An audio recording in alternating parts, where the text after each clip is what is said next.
All right, we are rolling. Welcome, everybody. And my name is John Bard, and tonight we are calling this The Magic of Chapter Books. And we're going to be joined by Alice Kuipers and Laura Backus, who are the co-creators of Chapter Book Blueprint, which we'll be telling you a little bit about tonight and a lot more about in a few weeks. But let me just go through first, to begin with, the what we're going to learn tonight. And in fact, let me just open my chat box for a second and make sure everybody, can somebody just tell me if they see the screen that says what you'll learn tonight? I want to make sure that the screen share is working. Great. Okay, cool. We're good. Yes, and we are recording. Great. So here's what's going to happen tonight, what you're going to learn. You're going to learn what chapter books are and who reads them. You're going to find out what the categories of chapter books are and the differences between younger chapter books and older chapter books. You're going to learn about the design and formatting of chapter books.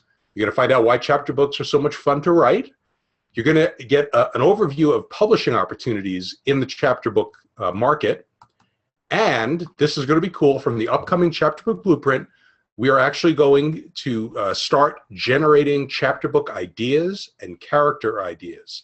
And then we're going to come back in 2 weeks for our next free webinar, and you're actually going to be using that information to start building your main character. So by the time you're done with that, you're going to have a great idea, you're going to have characters, and you're going to have a main character that's fleshed out and really be on your way to a great chapter book. So what we're going to be using and what we're ultimately talking about here is the Chapter Book Blueprint. So let me just spend a couple of moments explaining the blueprint model. It's something we've created. It's something that we've been doing this for 27 years, and it is the most innovative thing we've done. We've been trying to find a way to innovate teaching writing, and the blueprint model will do that. So it's based on what we've come to understand about you over the past 27 years of working with writers like you. Writing can seem, learning to write can seem like a long, hard slog. You want to write, but there's a mountain in the way, and that mountain represents the things you don't know and the experience that you don't have. And we're guilty. We are part of this problem. This is one of the reasons we're trying to clean this up. The way writing has traditionally been taught is you get dumped with a lot of information and writing exercises and theory and all kinds of stuff. And you get all this information, and then somehow you're expected to figure out what to do with that. There's not been a clear path to writing a book, just lots of information. And this is something, again, we put a lot of information ourselves. I think it's great info, but it's just info. You needed a path. You needed a clear path. We came to understand that. Because right now, whatever it is that you want to write, especially if it's in a category or a genre that you don't really know very well, you have no real clear idea of what to do next. Here's something else we know about you. You're short on time and you're short on money. You have a life, you have a job, you have family obligations, you have other things going on, and you also don't have giant bank accounts, because you're children's writers, to fly around the world, go to conferences, buy every course that comes out, take really expensive correspondence courses, all that kind of stuff. We understand that. That is definitely something we know about you. So because of all this, because you don't have clarity, because you don't have a clear path through all this information that you've been given, and because you don't have the resources, both time and financial, to make everything happen, a lot of you lack the confidence that you can really do it. You're hopeful, you're willing, but you're not really sure that you can do it, whatever it is, whether it's writing a picture book, writing a chapter book, writing a science fiction novel, whatever it might be. So what we've come up with is a truly innovative way to learn writing. We call it the Backus Blueprint. And this came from me really challenging Laura. That's Laura right there on the picture. Because it occurred to me that we have to innovate something. We've been doing this for so long, we want to innovate something. And I said, well, how can we do this? How can we innovate something that will give people a clear path to writing a book in any genre? And Laura went to work. And what she came up with was not a course, but a system that you'll use again and again. This is the Backus Blueprint right here, and this is what's going to happen in every genre we do. So whether it's the chapter book blueprint, or whether someday we do the romance blueprint, or the mystery blueprint, It's all going to follow this pattern, which is we first break down every step of the writing process into small, easy to manage pieces. Each piece is accompanied by video guidance from an expert who walks you through just that step, one at a time, and provides forms that you fill out for each step. The forms build on each other. It's cumulative. So by the time you're done, you have a finished manuscript. Now here's what's cool. The system incorporates the DNA of the best books of that particular genre or category built in. So for example, in Chapter Book Blueprint, Alice and Laura looked through their favorite chapter books and incorporated elements they liked, but they didn't tell you it. They simply incorporated it into the kinds of questions they ask you and what happens on the form. So you don't even realize it, but by the time you're done, the DNA of the greatest books in your particular category or genre are built into your manuscript. Then, because I know many of you know Laura as a book critiquer, she's critiqued thousands of manuscripts. We know you don't have the money for expensive critiques. And we also know that the more you understand about how to revise your own manuscripts, the better you are as a writer. So you'll get a step-by-step self-critique and revision system with expert guidance. And by the time you're done, you will have a finished, polished manuscript ready to be submitted. This is, just want to give you a quick look, and later on we're going to give you the world premiere sneak preview of Chapter Book Blueprint, just very quick. But this is basically what a blueprint looks like. This is the beginning of Picture Book Blueprint. And you could see how it just breaks it down one step after another, where you're creating the supporting cast, create the world, putting it together, choose your point of view, your tense, etc. So you're doing every little step that it takes to write a book, and you're getting guidance along the way, and you're building as you go. This is what the inside of one of the sections look like. This is the word cutter. And so you get the video. There's this again, this is Picture Book Blueprint. So Laura is the video person. The Chapter Book Blueprint, you're going to see a lot of Alice. And she is walking you through the form, and you are cutting words and strengthening your words during this step. And it's easy to go through. It takes a few minutes, and it's actually a lot of fun. So the old way of learning how to write something, spend months sifting through all this information, some of which may be good, some of which may not be good. Try to figure it out yourself. Spend a lot of money on courses, conferences, and books. Pay for expensive critiques, and then use trial and error while you collect rejection slips and get discouraged. The Backus Blueprint way, you're actually going to be writing your manuscript while you learn. There is no learning curve. You get right into creating your manuscript. You will get step-by-step, oops, I'm sorry, let me just back up here. Step-by-step instruction from world-class teachers like Laura and Alice. You'll be incorporating the DNA of the greatest books ever directly in your manuscript. You'll revise like a pro with video guidance from top critiquers. You'll effortlessly create a polished manuscript ready to submit, and you'll have lifetime access, so you'll use it again and again. It's a tool, not a course. It'll always be there for you whenever you're ready to start a new project in that particular genre or category. And the final thing I want to tell you about it is that because every writing blueprint that we're going to create will share the same structure, you'll feel right at home the minute you get into it. And you'll be able to, if you've gone through, for example, Picture Book Blueprint, when you get Chapter Book Blueprint, it's going to feel really comfortable to you. You're going to know exactly what you're doing. But because each is perfectly tailored to create an ideal manuscript within that age group or genre, you are going to come up with something entirely different. And that's, in fact, one of the things we want to tell you is that it's not a formula. It's a structure. So every book that you create with the Backus Blueprint, no matter what category it's in, will be unique. So we're really excited about it. It's something we've already put out, the Picture Book Blueprint. We have a few folks with us tonight who are blueprinters. They love it. It's already a smash. It's already getting a tremendous amount of buzz. And yes, Chapter Book Blueprint is almost here. And that will be launched in 2 weeks at our next webinar. And you guys will all get in, have an opportunity to get a really smoking deal on it. So that is the concept that everything we're doing moving forward is building on. And that's what Chapter Book Blueprint is about.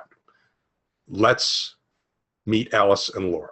Now, Laura probably needs no introduction for a lot of our folks, but I'll give her one anyway. She is the founder of Children's Book Insider. She has spent time as a literary agent, an editor. She has critiqued thousands of manuscripts. She is the co-founder of Children's Authors Bootcamp. She is the author of Best Books for Kids Who Think They Hate to Read from Random House. She's my wife and business partner. We've been doing this for 27 years. And yeah, that's enough. I don't want to get her ego too big. And Alice Kuipers. Alice is an award-winning novelist, young adult novelist, including The Worst Thing She Ever Did and Life on the Refrigerator Door, which won the Redbridge Award, the Grand Prix des Viarmes, and a couple of other French awards that I'm not even going to attempt. It was turned into an audiobook narrated by the actresses Amanda Seyfried and Dana Delaney, and has been adapted for the stage in Japan, the UK, and Canada. Her two Violet and Victor picture books have been published by Little Brown, and the first book of her upcoming chapter book series, Polly Diamond, will be published in 2017 by Chronicle Books. She comes to us tonight from Saskatchewan, Canada, where she lives with her novelist husband and 4 children, and we're really excited to have her as the instructor on Chapter Book Blueprint. So I'm going to slide out of the way here, get you to the first slide, and here comes Laura. Woo. This is our high professional sliding there, guys. Good sliding. Moving sidewalks to do this. Yeah. So, hello everybody. I'm thrilled to be here. I'm so happy Alice is with us, and I am so thrilled that Alice is your instructor for Chapter Book Blueprint. And I can't wait for you to see inside and see the videos she's made. She is just a wonderful teacher and puts so much of herself and her own experience into the blueprint that you will learn a tremendous amount from her. Just one thing I wanted to say, because some folks are commenting that the pictures of Laura and Alice block a little part of the screen. You could move that around. Yes. If you put your cursor on right at the top of where Laura's and Alice's picture are, you can drag that anywhere you want in the screen. So, or you could minimize it. There's a little button to the left there, all the way to the left, a little line. So if you don't want to see Alice and Laura, that's fine. Just click the minimize button. Then you can see the slides. John, I am also having the thing that several people are saying they're having of having 2 of us. So I've got 2 sets of 2 of us. Okay, and I so think several people are saying that in the that's chat happening too. to you But again. yeah. Go ahead and just minimize one of them. Just click, and it'll say hide thumbnail video, and then if you could hide the one you're clicking on now, because none of us can do. Share we can't do that one because you're sharing with us. So we've got your one up too. There we go. That's perfect. Is that better, everyone? Got it. All right. Okay, good. Thank you. Okay. So I'm going to turn this over to Alice right now, because she's going to explain to you what is a chapter book and give you some information on the different kinds of chapter books. And I may chime in occasionally, but I want Alice to take the lead here. So go ahead, Alice. Okay, well, hi everyone. I hope you can all hear me well. And if you can't, there is going to be a recording of all of this, so you can always watch again later. But hopefully you can hear me now, and we can get to know each other, and more importantly, get to know all about chapter books and what they are. I just want to preface this for 2 seconds with a little tiny bit about how I came to writing chapter books.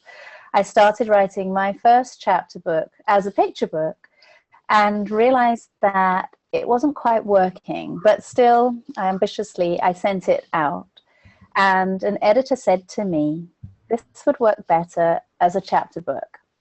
And at the time, I didn't really know what chapter books were. So I decided that I would start to read them. Just like we do in the blueprint, I began to read chapter books. And like I'm going to recommend to you, I read over 100 chapter books and realized that the editor was completely right, that I needed to try the story I was trying to tell, not as a picture book, but as a chapter book. During the next 4 or 5 years while I worked on Polly Diamond, I had 4 children. I have 4 now anyway, somewhere along the way. They all came. And I have learned not only as an author who now has a published upcoming chapter book series, what chapter books are from that perspective, but also as the mom of a 5-year-old and a 7-year-old amongst my 4 children, who really have embraced and enjoyed what chapter books are as readers too, which is actually even more exciting than writing chapter books. So a chapter book is for children who are beginning to read without assistance.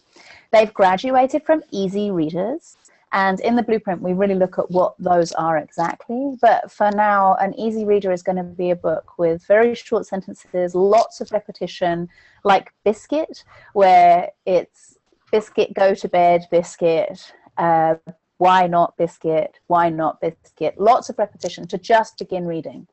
In a chapter book, a child is looking for a longer story.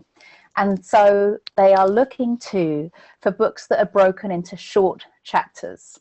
Maybe some of you remember reading books with chapters for the first time, or maybe some of you, like me, have children in the house or recently have had children in the house who are starting to read books with chapters. It's a big deal reading to the end of a chapter, being excited enough to get to the next chapter, reading a whole book. And that's exactly what I'm going to try and help you discover as an author yourself, how to make that fire light up in young readers, because that's what I enjoy most of all about my job. In a chapter book, you will see some color or black and white illustrations. And certainly for the younger end of chapter books, you'll see quite a lot of illustration. I'm thinking here of the Kingdom of Renly series, which is a wonderful series that I recommend you read, which has illustrations on every page.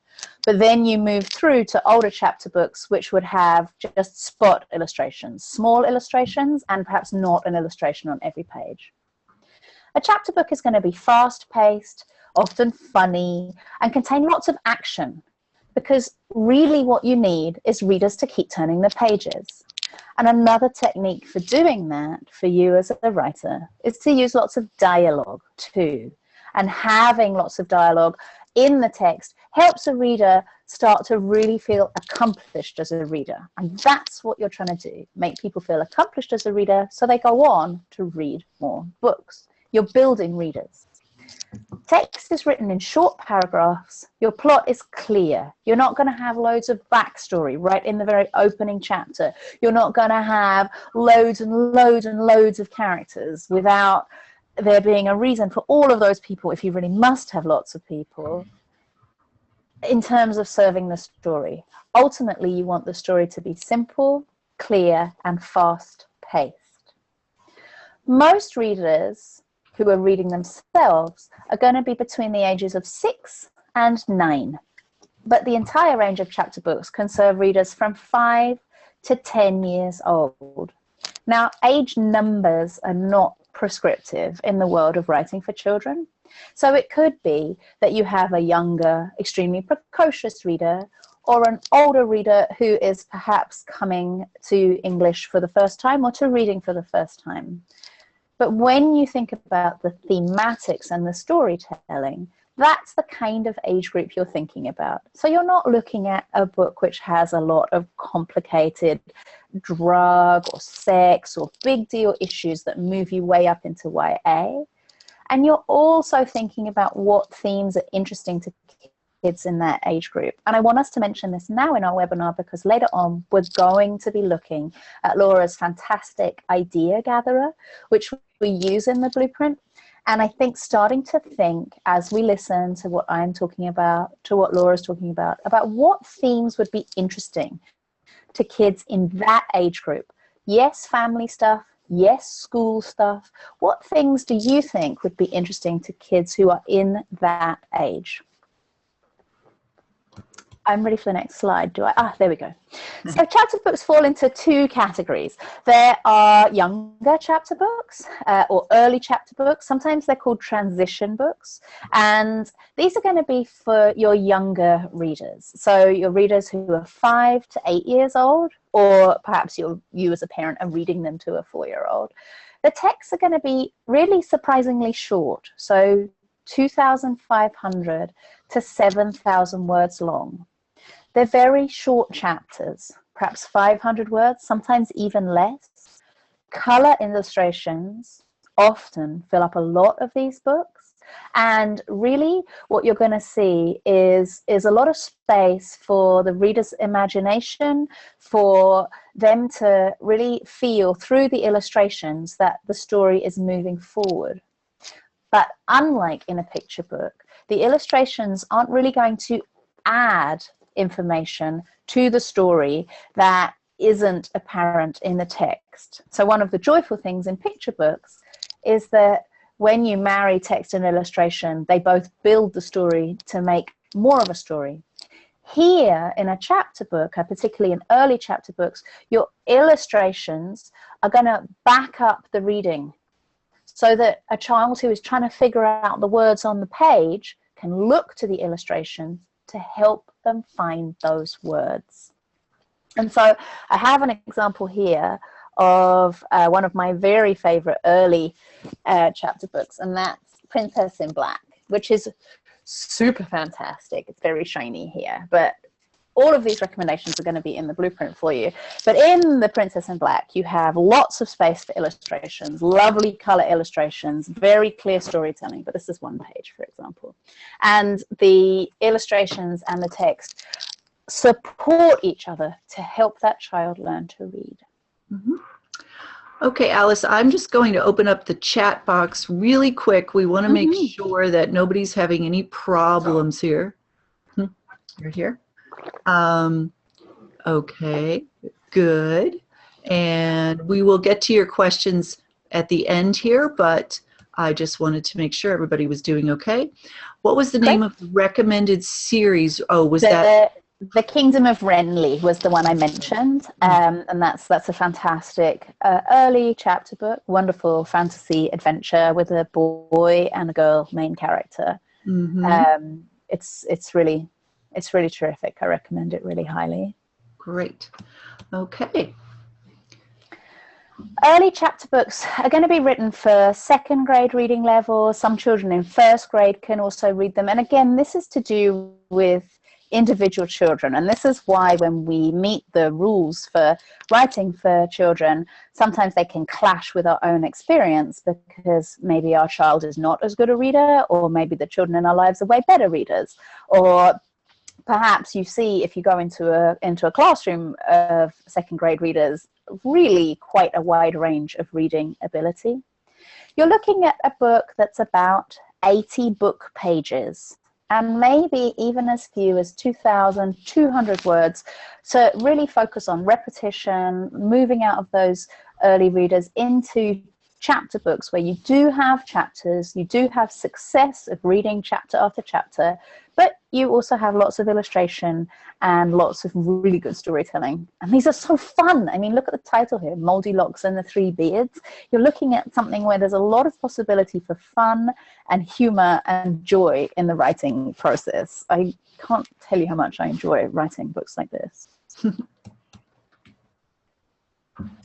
So we get to the end of the early chapter book category, and you may see that illustrations start to become more black and white, but are still on every page. Texts can be longer with more words. So here you're looking at about 6,000 words. But notice we're not looking at necessarily a lot more pages. We still only have 96 book pages. So that's only 16 pages longer than the reader we were looking at before.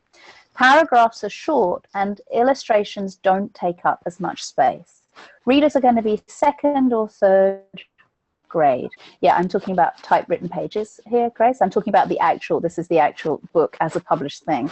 When you write it yourself, it's not going to take up as many pages unless you use big font and lots of double spacing, which is what I do to make me feel like I wrote a longer book.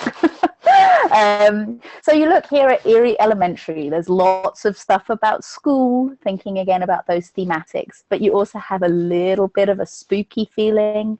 You have friends appearing and those dynamics and those relationships.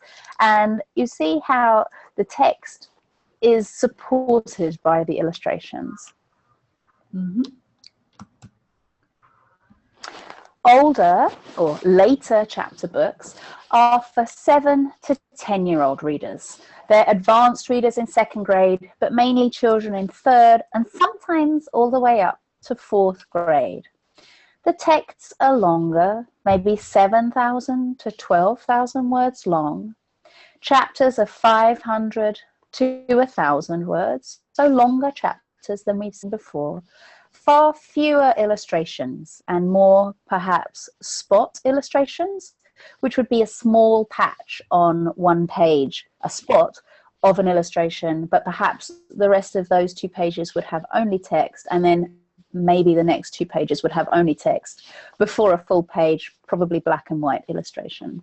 So looking at a book like Clementine for something like this, which is by Sarah Pennypacker, and really one of my favorite older chapter books, really where you see a lot of great storytelling, a lot of depth in terms of character, but not complication in terms of plot.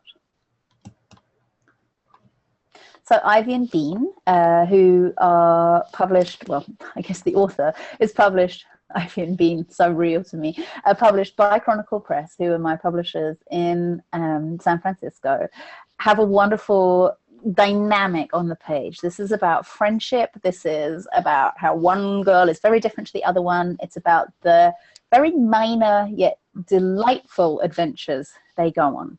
As you can see, one of the pages on this screen is full text. 2 of them have slightly larger than spot illustrations. So one's a 3rd page illustration and the other one is almost a half page illustration. But you have pages of text with no illustration too. So again, the text is just to give a nudge to the reader, perhaps add a little humor, perhaps add a little secret information. But really, it's not doing the work of the storytelling. That comes in the action, the description, and the dialogue that you're going to be writing. As you can see on the page on the far side of the screen here, you see dialogue happening here. And really, when a child is reading that, or you're reading that aloud to a child who is enjoying this type of storytelling, they're really enjoying the sophistication of dialogue on the page, which is, in fact, a simple storytelling technique. So it feels sophisticated to a reader, but it conveys story in a really fast-paced way. So again, these are not much longer in terms of books, pages, like they're 120 pages, but you're looking at more like 8,000 words here, all the way up to perhaps 12,000 words, although I understand that's quite long for a chapter book. Certainly what my editor told me. So here we have the Timewarp Trio. So again, the things that kids are interested in, keep those ideas ticking over in your mind about what speaks to kids of this age group. Again, we're looking at friendship. We have a trio here. We have a time warp. I don't know if any of you have spent time with 7, 8, or 9-year-olds recently, but I would say time warps are pretty high up there on things they are interested in, that and Pokemon. These are 80 book pages, so this is back to the length of some of the earlier readers in terms of the length of the book, but that's because there's much more text per page. And you can see that in the slide we have here. We have lots of text and only one small illustration just over on the far side here, which again is funny, adds a little humor, adds a little story movement to the piece, but doesn't take the story away. I love how he's talking about tying the leaf on, and then just to help a kid picture what that might be so they don't get tripped up by the text, you have an illustration there to show you what that means. So an early reader, in terms of age of the child, a 7, 8-year-old, isn't getting frustrated trying to picture it when they want to be moving on with the story. And Alice, I just wanted to add here, these books, the Timewarp Trio series, I love because the dialogue is so good and so funny. And there are 3 main characters in these books, 3 boys, and you know who is speaking. Everybody's dialogue sounds different. The personalities of the characters really come out in the dialogue. So even just looking at these 3 pages here, most of the text is dialogue, and yet the story is being told through the dialogue. And so if you like writing a lot of dialogue for your characters, this is a particularly great series to study, I think. Yeah. We look at dialogue in the blueprint. Both Laura and I, we've put together a really strong unit, or strong step on working with dialogue because it's so important to the writing of chapter books. But even reading a couple of lines of this, it's so entertaining as they tie the leaf on over here on this third page. Fred and I did the same. We looked pretty ridiculous, but it was a start on civilization. And so you can see the language is quite sophisticated, but the storytelling is moving quite swiftly forward.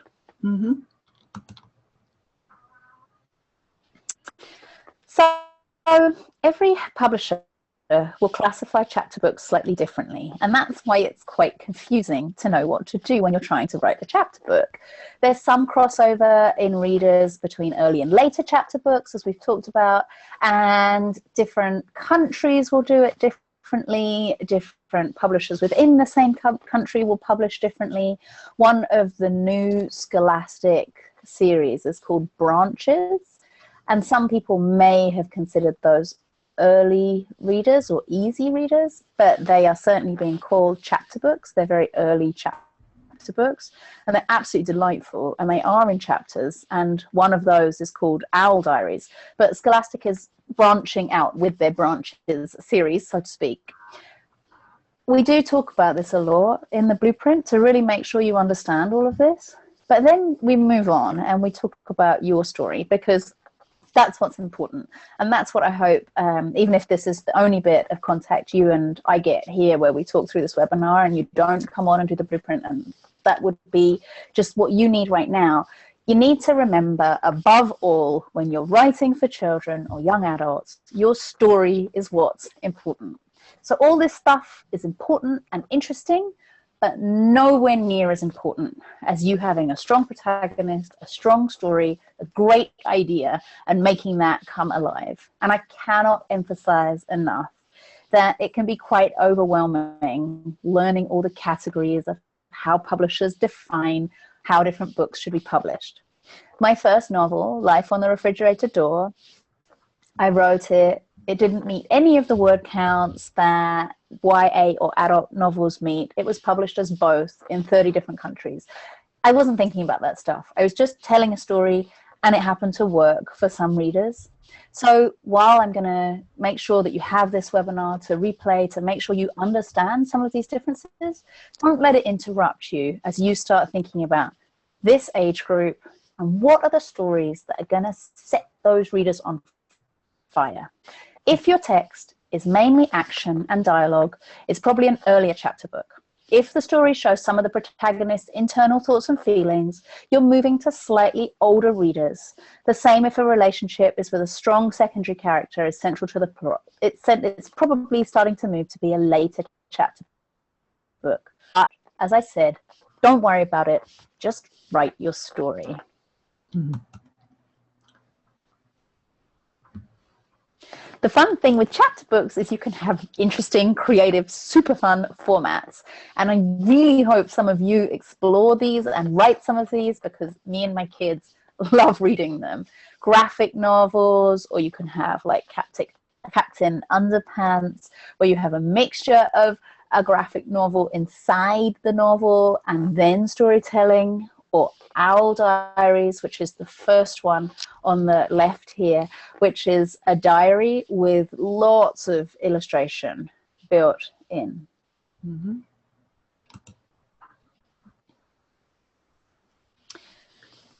Chapter books are a lot of fun to write. I love writing Holly Diamond. I love writing the chapter book I'm working on secretly now. Children are so excited to be reading on their own. They're so proud of their accomplishment, and they are voracious readers. When they get into it and they want to read, it's hard to stop them. Readers fall in love with characters. Creating a chapter book character who's funny and real and dynamic is almost like having a kid in the office with you, and then you can close your computer and put that kid away, which is not the same when you're parenting, turns out. So when your reader falls in love with your characters, they want to read those characters again and again and again. And that gives you, as an author, great opportunity to explore your imagination and to write a series, perhaps. Characters can be kids, animals, adults, but adults with childlike qualities, or anything else you can think of. There's so much potential for fun and humor and really imaginative storytelling. Humor, friendship, anything really that speaks to kids in this 5 to 10-year-old age group, they're going to be important elements of your chapter book stories. And that, again, is just so much fun to get into, thinking about that mindset, really enjoying and having fun with the dilemmas and complexities and the being of that age. Now, I write for YA too, and while it's fun, it's a lot more angst-ridden. There's a lot more interiority. Here you have a lot of action, you have stuff happening, and you have characters really reacting to that. It's just so easy once you get into it to settle down and really enjoy telling a really good story. The other thing that's exciting about writing for chapter books is there are opportunities for chapter book authors and illustrators. Now, I haven't talked a lot to those of you who illustrate yourself, but I do cover that in the blueprint. If you're writing chapter books, publishers are adding chapter book lines, especially in the early chapter book category, and we mentioned Scholastic's branches. Many chapter books are part of the Accelerated Reader Assessment Program used by schools to track students' reading progress. And so this is another great way to create a story that connects with tons of readers.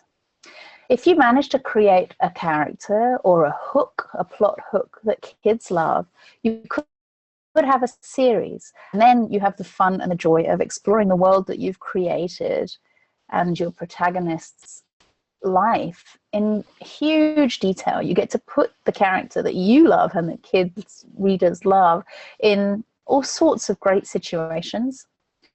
Schools use trade books in classrooms to foster literacy. So not only do you have an audience there in schools and school libraries, but you also have people who want to read, who are excited to read your books. Kids become voracious readers when they hit the chapter book stage, and they tell all their friends about their favorite books. And most interesting, perhaps for some of you as authors, is there are fewer new authors creating chapter books. So there are fewer people submitting chapter books than, let's say, picture books. So there's less competition. That doesn't mean your book still can't be and should be the best book you can write, but it just means it might have a better chance of getting noticed out there.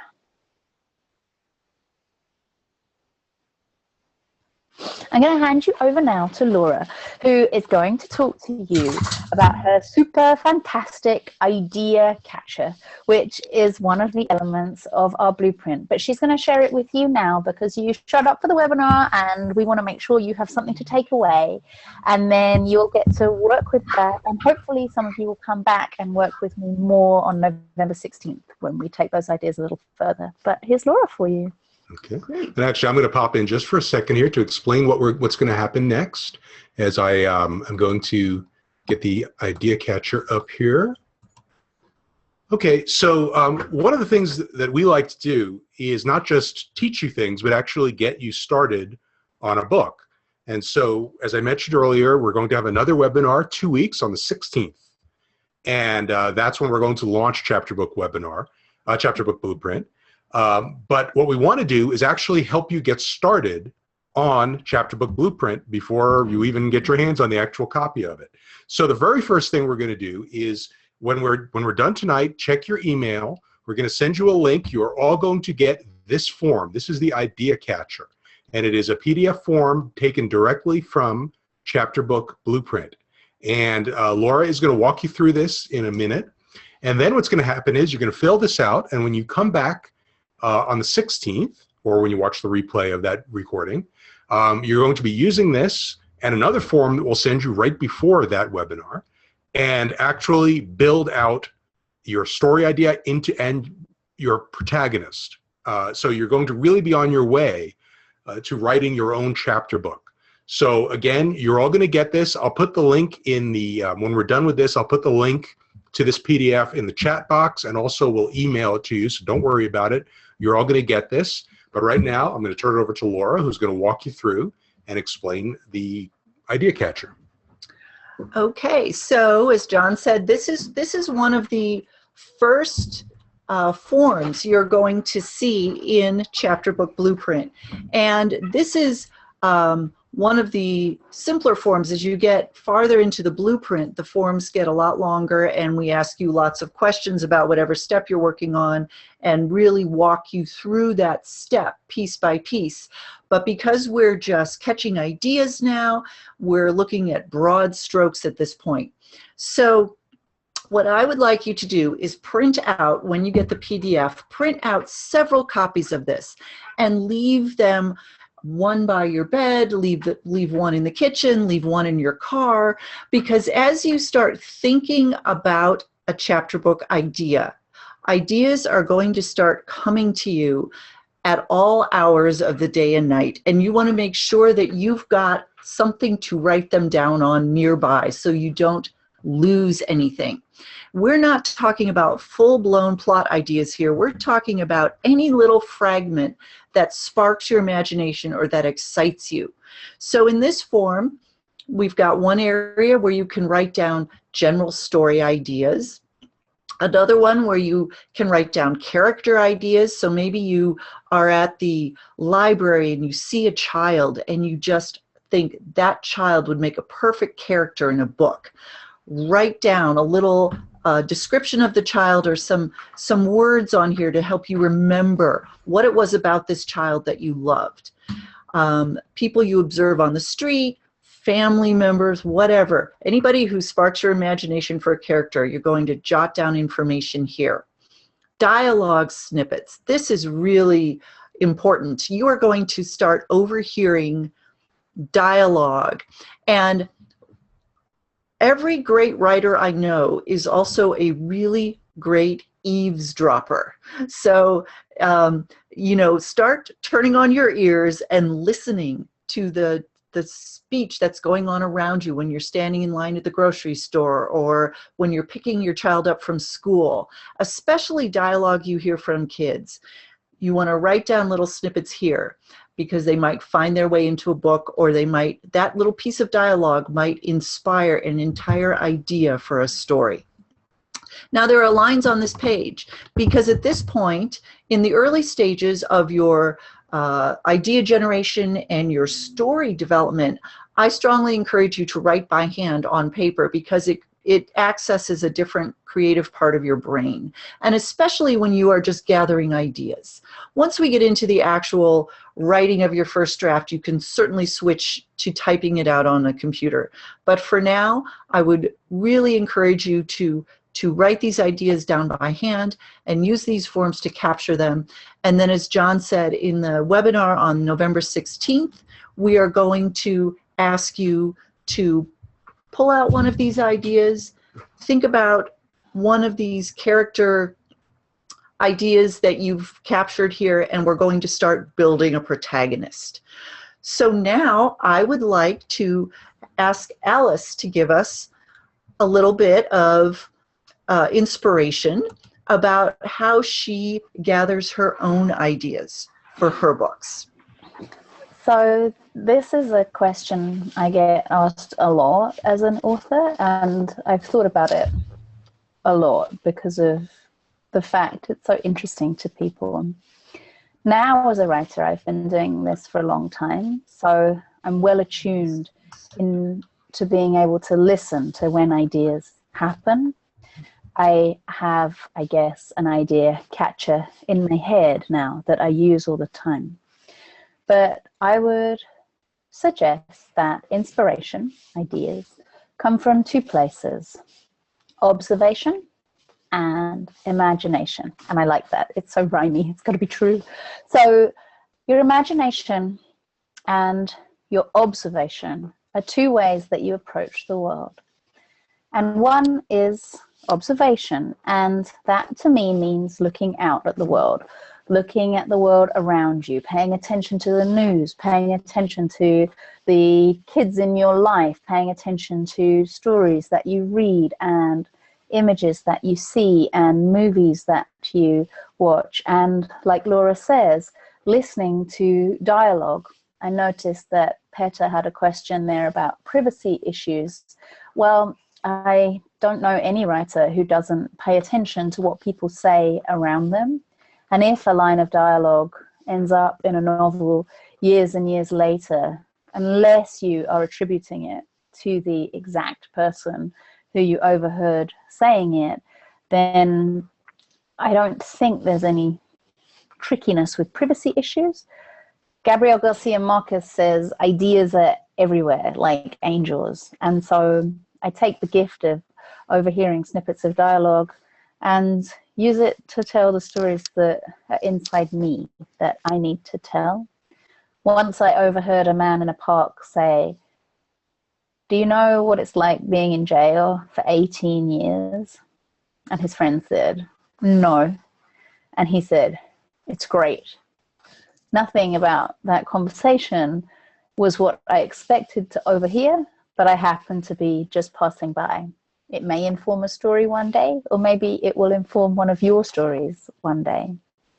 So I observe, I pay attention, I look out, I make notes. If I see somebody walking down the street or someone on the TV who seems like someone who would make a great character for a book I want to write, I describe how they move or how they speak or how they seem to be reacting to the world. But then at one point when I'm observing the world, it all gets a bit noisy. And so I shut that down. And I use the other part of the equation, the imagination side. And that's when I sit down and I take a little time and I make sure I'm not doing anything at all. And I'm not checking my phone, and I'm not trying to do my email, and I'm not dealing with my kids or my teaching or the copy edits I need to do. And I have 4 kids, so the fact is finding 5 or 10 minutes isn't always the easiest thing in the world for me. But I value the space for my imagination to have time very highly. And so I do try to prioritize that, the doing of nothing, which seems a bit ridiculous. I know that my partner came home once and I was lying on the couch with my eyes shut, and he was like, "Come on, get up." And I was like, "I'm working." And I actually meant it. I was thinking about an idea. So I'm not suggesting you sit around and do nothing all day long every day, but if you can take a little time to let your mind play with the question, what if? What if right now the ceiling cracked open and water poured through? Or what if right now my parallel was living an alternate life, which is what my next YA book's about? Or what if a little girl received a book through the mail and everything she wrote in it came true, which is what Polly Diamond's about? What if, what if, what if? And so then things come into your mind. They pop into your head. And what I'd suggest you do as they pop into your head is you make notes, like Laura says. You write those things down. And some of them will seem dumb, like totally stupid, but that's okay. It's okay to write down stupid stuff. You've got to write bad stuff and stupid stuff and things that don't work very well to ultimately write something that's good. And it may be that something that seems like a silly idea is actually a really good idea when you look at it in a slightly different way a few days or a few weeks later. So I'm going to encourage you to use Laura's Idea Catcher, which is a very simple but very effective tool to get you guys writing your chapter books. And I really hope when I see some of you on November 16th that we can work a little more on developing our characters and really making those ideas come to life. Great. Well, thank you, Alice. That was very inspiring. So you're all going to be generating wonderful ideas over the next 2 weeks. And let me give you a brief rundown of what's going to happen next for you. And we will be getting to all your questions in just a couple minutes here. So first of all, as John said, check your email for your link to the Idea Catcher PDF, which you will be getting from us. Start collecting those ideas. Start thinking about your chapter book. Join us on November 16th to build your main character at that webinar. And you will get, on November 16th, VIP access to the Chapter Book Blueprint Power Bundle. That will be our launch date for Chapter Book Blueprint. And Just for the VIPs for this particular webinar, we have a really special offer for you, and we are going to have some great bonuses that we are putting into this power bundle that are very exciting. So I do hope you join us on the 16th for that. And get excited. You're going to be a chapter book author, which is, as Alice said, a really, really fun age group to write for, fun books to write, and I'm excited about this. I can't tell you how we've been working a long time on Chapter Book Blueprint, and we're all very excited that it's about to come to life very, very soon. So, the world premiere sneak preview of Chapter Book Blueprint. We're just going to take a second here and show you inside Chapter Book Blueprint. And while we're peeking at this, do you write your questions down now? Because Yes. I'm looking through them. I'm going to have them so that we can answer them. Yes, Here we'll it definitely is. do that. There's our blueprint. Here's the blueprint. So, It's so much work. It looks so good now. I'm so proud of it, yeah. I'm proud of it too. Yeah. You guys, by the way, everybody watching, you are literally the first people outside of me, Alice, and Laura to ever see this. Yes. This is a world premiere sneak preview. It is a world premiere sneak preview. And as John said, if you have Picture Book Blueprint, you're going to see that this looks familiar as far as the basic categories of how we walk you through writing your book. So it's a very, and that's intentional. So once you get one blueprint, you know the process, but the result is very, very different with every blueprint that you do. So I'm going to go through it here. Alice, feel free to jump in and add your 2 cents here. The Getting Started unit always grounds you in the kind of book you're going to be writing, and it gives you a really great reading list, which is this step right here. Alice does a lot of great explanation on what is a chapter book and the difference between chapter books and easy readers. And so you will have a good understanding of that by the time you're done with this unit. Here is that idea gatherer. This is the Karen actually, Karen actually has a question here about if you have Picture Book Blueprint, do you need this new one? I wouldn't say need is the word. It depends what you want to write. What we did was we used the Picture Book Blueprint as a basis, but then everything is rewritten. All the videos are new. Everything is new in here because it turns out that while there are some things that are connected, some titles that are the same, so creating your protagonist, it's actually very different for writing a chapter book. So it depends what you want to write.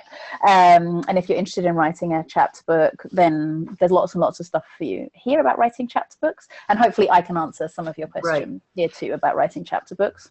Exactly. You know, and as I said, you're going to start every kind of writing with choosing an idea.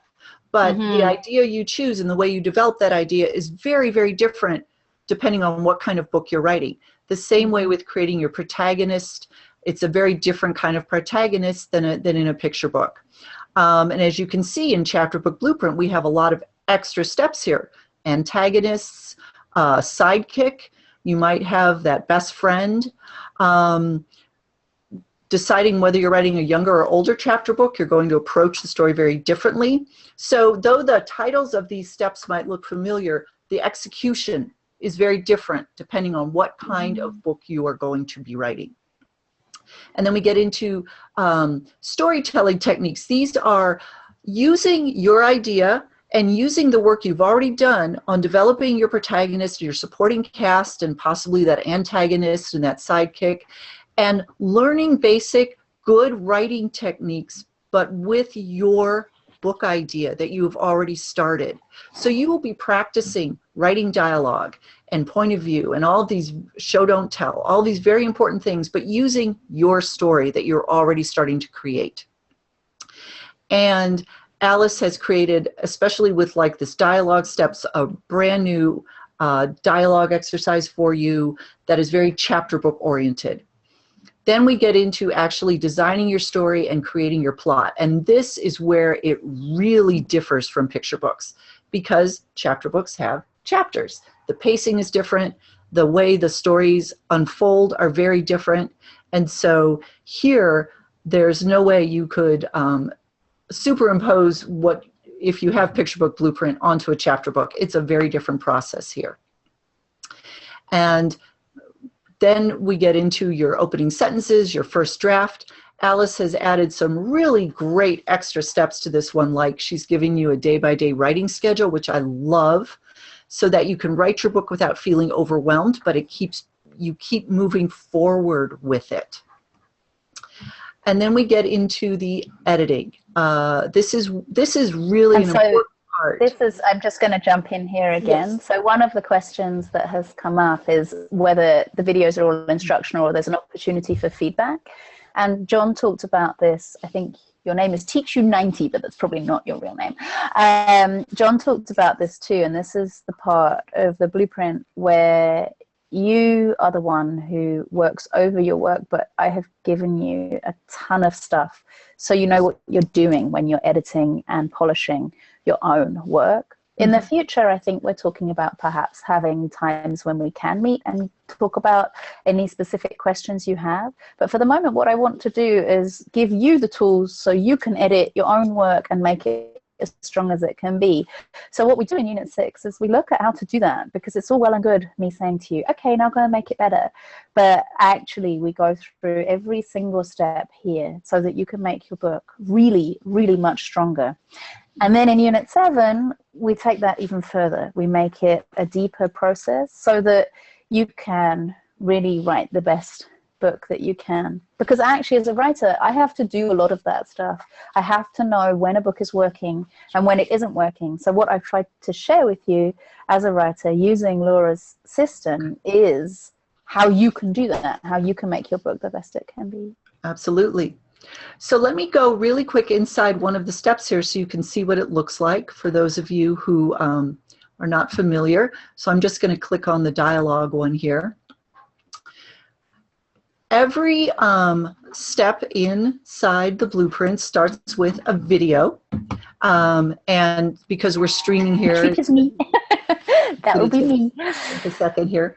But you can see there's Alice, and she walks you through the step. With this dialogue one, she's giving you a lot of really great additional information and tips on writing dialogue. And then you have the actual PDF, where we give you a dialogue sample and ask you to put it into a scene. And then you can see how Alice took the same sample and created a scene as well. So, and then we say, take this writing sample that you've been working on all the way through the blueprint up to this point, from your own book, and you are now going to add dialogue to it here. And then you're going to take what you've done here and you're going to move forward into the next step and work on it some more with a different writing technique. So everything builds on itself, which is a really important part of the whole blueprint concept. So now I'm going to turn it back over to John, and then we're going to answer your questions. Okay, let me just get back to go away from Picture Book Blueprint. So, all right, Chapter Book Blueprint, I'm going to keep doing that. Don't mind me. Okay. So okay, folks, it is time. Do you ask any questions quick now? Throw them in to us, yeah.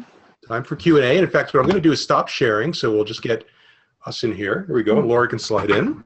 Mm-hmm. And what I'm going to also be doing right now is putting the link for the idea catcher in the chat box. Oops. There we go. Hang on a second, folks. So, oh, sorry. Here we go. Okay. And again, just for those folks who are kind of wondering about, if I have Picture Book Blueprint, do I need this? That's the whole point of the Backus Blueprint, is that everything feels and looks the same, but the content inside of it leads you to something entirely different. So, for example, when we launched Picture Book Blueprint, we did the exact same thing we're going to do 2 weeks from now, where we walked you through how to build out your protagonist. And those of you who did that, if you do this again, you're going to see the difference. You're going to see how what you come out with comes out very differently. So it's familiar, but no, you can't create a chapter book using Picture Book Blueprint, and you can't create a picture book using Chapter Book Blueprint. They're each very different, but the structure is similar. So what we can do is we have some questions, and let me pull that. While I'm doing that, If you guys want to just put in the chat box whether you've enjoyed tonight so far, if this has been what you hoped it would be and that you've learned a lot and you're excited to write chapter books, go ahead and let us know. And Laura, do you mind if I start answering some of the questions? Because I've been reading some of them, and so Absolutely. I'm ready to go. So the question that's just come in from Cassie Silver, what do some comic book authors make? Well, I just reviewed 16 students' work from another course I'm teaching, and the first thing that's very apparent is not enough use of scenic time. So people are very keen to tell the story, but they're not writing in scenes. They're not using action and dialogue. So they might say, Jane woke up. She felt nervous and scared. It was going to be a test at school today, and she was really worried about that. It may be more effective for the author to say Jane, probably not Jane, because it's not actually a contemporary kid's name so much right now, but let's say Jane. Jane stands outside the door to her classroom. Her hand is shaking. The teacher calls, hurry up, you're late. Our test is about to start. And that you have their scenic time, and that really brings the story alive. Mm-hmm. Yeah. Another mistake that I see in people writing chapter books is they start a little before the story begins and try and shove in a load of backstory early on. Laura has something to add. Oh, you were talking about scenes, and one of the steps in Chapter Book Blueprint that I love is your outlining step and how to outline your book, making sure you have the proper number of scenes in every chapter, and just things like that you do before you even start writing your first draft really help you avoid a lot of these common mistakes that people make. So even with your first draft, you're going to avoid so many mistakes that people still have in their manuscripts after they've revised it 4 or 5 times. So you'll be way ahead of the pack just right off the bat. So let's see what else we have here. So there was another question. Yeah, there was another question a little further back. They've gone, they're whizzing back now. They're coming so fast. So you're asking about whether Chapter Book Blueprint would be applicable to middle grade novels. I've tried to make the blueprint so that it's as useful as possible for people who are writing anything. I've tried to give as much information using Laura's system to help you as a writer all round. But no, it's not specific to middle grade novels. And I think Children's Book Insider are planning one for middle grade novels and for YA novels. One of the things when I've taught writing for children and young adults at University of Toronto that I get people to do is try the different age groups. And this leads to me answering another question here. Someone saying they have lots of picture book ideas that might work better as chapter books. That's exactly why I encourage people to try writing for different age levels and different audiences, because sometimes your super fantastic idea that's just dying as a young adult novel is actually going to work so much better when you try a new format. And who knew it was going to be a chapter book, which is exactly what I found with Polly Diamond. When I tried it as a picture book, and believe me, I tried it a ton of times as a picture book, it just didn't work. And I couldn't figure out why. But it was that my character really needed the space that a chapter book could give her. Mm-hmm. That was the Sunny Walk. Asking about a couple of folks in the Q&A box, which we could see, but Alice can't, so we'll read them, wanted to know the name of the series that you recommended. King of? Yeah, and I've written it down in the box. It's Kingdom of Renly, The Kingdom of Renly by Jordan Quill. Quill, I think. So Quinn, thank you. I knew that was wrong. Renly, W-R-E-N-L-Y,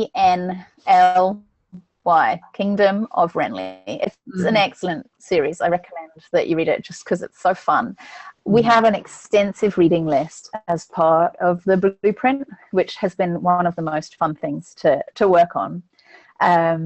And I think that's probably another really good thing you could do between now and November 16th is just start looking around, paying attention, reading some chapter books. But definitely the 10 books of The Kingdom of Renly would be a great start place for any of you keen to start reading some chapter books. A couple of folks have asked a couple of things that I could help with. Someone said, how do I get Picture Book Blueprint? And someone said, I'm not going to be here on the 16th. How would I get Chapter Book Blueprint? So I'll answer them separately. So with Picture Book Blueprint, because a couple of you have said this, what I'll do is when I send out the link after we're done here, and then again tomorrow, just after this, and tomorrow with the replay. I'll include a link in there for Picture Book Blueprint with a discount code. It'll save you $50 off the price other people pay. So you can get that now. That's available now, and you can start using it.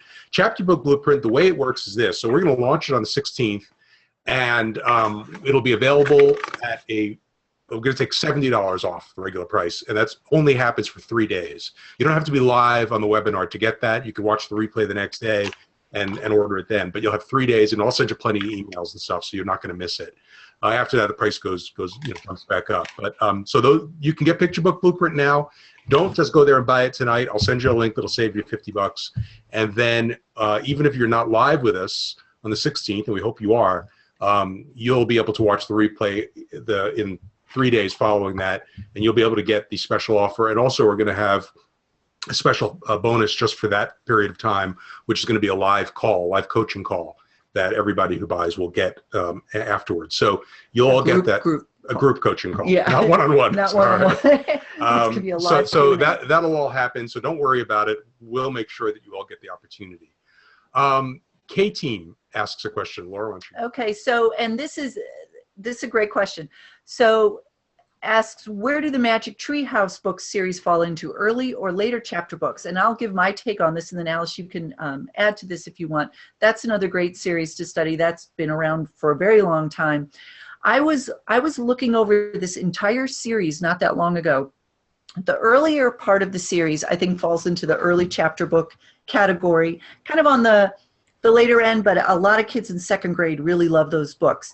And then as the series progresses, the books get longer. So the newer, now it's called Magic Tree House, A Merlin Mission, is kind of after about book, I can't remember what book it was, where it switched, like around book 50 or something of the series, it switched into A Merlin Mission, and they are much later chapter books. And I think the author probably did that so that the readers could stick with the series for a longer period of time. I think that was actually pretty brilliant of her to do that. So what is your take on that, Alice? Do you agree with that? No, I think that's a very good point. And also K-Team is asking, what's the style of table of contents? I think this is a question about how chapters are headed. Quite often, chapters are titled in chapter books. So just like Mr. Mackey is Wacky, which I have here, the titles are, each chapter has a title, Abraham Lincoln's Face, for example. And so then that would appear in your table of contents.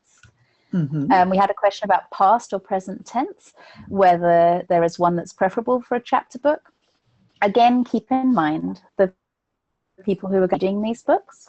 If you use present tense, you create a sense of urgency and a rushing feeling, but you may decide that it's useful, especially if you do need to have some backstory, although I wouldn't encourage backstory. Past tense is also used. Either one can be used, and that gives a different effect. So your past tense is a slightly cooler, more steady tense. It gives a slightly different effect to a reader. And if you have backstory or stuff that's happening behind, then you have to start using a more passive tense. So you need to think about what your story is going to be. If you're writing a diary, then you would use present tense, like owl diaries. If you look at quite a lot of chapter books, they're in simple past because it's nice and clear and easy to read. But there's no definitive answer for that. And then there's a question about how to get the reading level of the text. And although I've published lots of books, I have never in my life done that. I have no idea. I don't think about the reading level of the text, but I do read books aloud. Now, I'm not writing early readers here. And I think in early readers, you are looking at specific curriculum-based vocabulary. But when you're writing chapter books, what you're thinking about is, if this is read aloud or read in the mind of a 6, 7, 8, 9, 10-year-old reader, how is it going to feel? So if you've got the word didn't 3 times in the sentence, well, that's not going to feel good to a reader because it makes it awkward and choppy and where are you? So that's what I do. I read the text aloud, but I don't run anything through any program that would test the reading level. I've never even thought about. And I think what there are programs that you can run your text through that give you the reading level of a book, but I don't think that's necessarily accurate. I mean, I don't think that's a good judge of your book. I think with chapter books, it's really, lots of dialogue, action, short paragraphs. Those are the things that are going to make it accessible to a child who is 6, 7, 8 years old. And it's Leslie who's asking. One thing to think about is if you're using a lot of commas, you've probably got too much happening in that sentence. So keep those a little out the way. There's a question here from actually, let me pop in real quick. Karen just asked, will there be possibility for assistance from Laura or Alice when we get stuck? If you buy Chapter Book Blueprint, those of you who have Picture Book Blueprint know that there's a private Facebook group that Laura frequents and helps out and answers questions. So yeah, we definitely will not leave you hanging. There will be a private Facebook group for Chapter Book Blueprint, and Laura and Alice will be hanging around. So you'll have that opportunity. And again, there will be also a group coaching thing tossed in as a bonus. So you'll be able to have something like this where you could ask questions live. So that we definitely know that, we don't want to just leave you with something. We do want to give you support all the way through. Okay, so let's see what else we got here.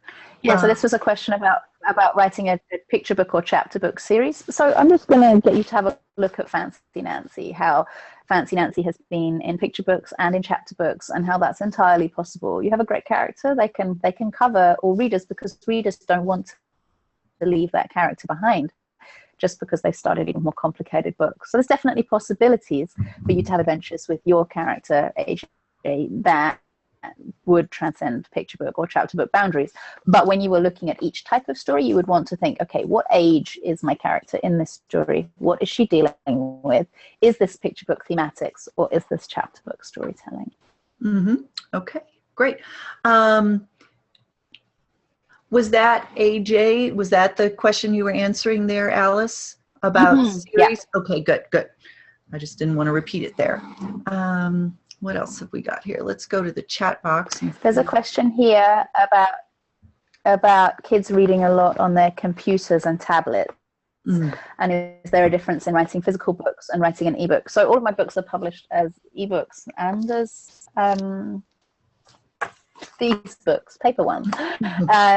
And when I'm writing them, I'm not thinking about that. It may be that I should be thinking about that more, but at the moment I'm just thinking about telling a good story. I know that when I read chapter books to my kids, the illustrations are in my e-reader, and my e-reader is a very ordinary Kindle. So if I'm using my Kindle and we're traveling to read those, they just have awkward pen and ink illustrations in. But I suspect that e-readers are improving so that they could have illustrations and additional stuff happening. Ultimately, it's about telling a really good story. So I think physical book, ebook, it can get in the way of just writing a really, really good story. Here's an interesting question here from Joyce. She asks, should I start catching new ideas or work with the picture book that I know isn't working? I assume what you mean, Joyce, there is a picture book idea that you know isn't working. And that is an interesting place to start. I think that, as Alice said, her idea ended up being a chapter book when she thought it was a picture book. And I know from critiquing so many manuscripts, very often I'll get a manuscript that someone has written as a picture book, and it's just too much story for a picture book. And you have a picture book idea and you feel like you can't get all the story into that picture book format. You have so much more you want to do with this character, more story you want to tell. It very possibly could be a chapter book story. So that is a great place to start with your idea generation and your character generation. And then go from there with that. Yeah. If I'm working on a story that's not working or a book that's not working, I tend to just put it to one side. Martin Amos, who's a writer for grown-ups, does the same thing. He walks away. That's what he says. He walks away and he comes back to it. Now, he's normally staying with the same project. The joyful thing for me is that I have 3 other projects that I can go and spend time with, and then I can go back. So I have a picture book idea I'm working on now. I have a chapter book idea I'm working on now. I have copy edits for my YA novel that I'm working on now. Like, I can choose what I feel like working on, and there's no reason why you can't pursue your picture book, give it space, go back to it, give it space, and write a chapter book at the same time. You just need to carve out a little extra time to fit in that writing. But weirdly, the more projects I do, the more I get written. And that's just how it works for me. I find that by squeezing more in, I squeeze more out of my day-to-day life. Mm-hmm. Why don't we maybe do 2 more questions, because we're running overtime, and I know some of us have baseball to go see. So Oh, that's right. so go ahead and look. For children to put to bed at this end, yeah. And I have a link. I have links to send out to everybody who's here tonight, so I need to be getting to that. So Okay. Let's see. Scroll up and see if there's something. Are animal characters okay? Can you give examples of chapter books with animal protagonists? Any ideas come to you, Alice, off the top of your head? With animal characters are definitely okay. I would caution against using them as a way of getting out of thinking about some of the slightly more complicated themes that might be interesting for kid readers. In terms of specific ideas, I may have to get back to you because I have this huge reading list right now. I've been up since 5 o'clock in the morning dealing with my children. So I'm going to glance through the ones that, well, there you go, Owl Diaries. They're owls. These guys are owls. Oh, yeah, Owl Diaries right there. Eva is an owl, and her friends are owls, and it's all like diaries written by an owl, which we're supposed to believe that owls write diaries. Bad Kitty is another one, which has animals as protagonists. So it's all totally doable. The only mistake I see with people who are trying to write for picture books and chapter books is them thinking that because their character is an animal, they don't really have to do the work of making that character feel real. And if you think of like Scaredy Squirrel, who's a great picture book character, that's a very real character. It could be a child, it could be an animal. And that's the same thing you're looking at with Bad Kitty or Owl Diaries or any number of really great chapter book protagonists who are animals. They need to be really strong characters.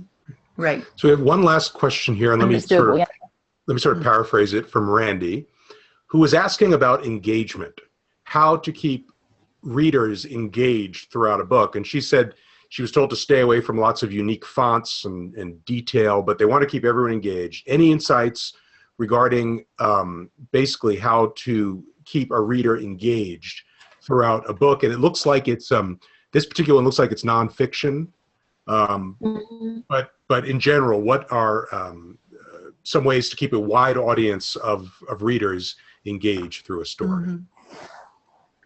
Well, I think all of us, children and adults, look for scene. And even in nonfiction, you need to have moments of scene. You don't just want to hold what's happening. So if you look at the I Survived chapter book series, you feel those scenes. It's not just done with pictures. It's done with those characters conveying. They're real people, but conveying with scene, with action, dialogue, description, how that was to be there.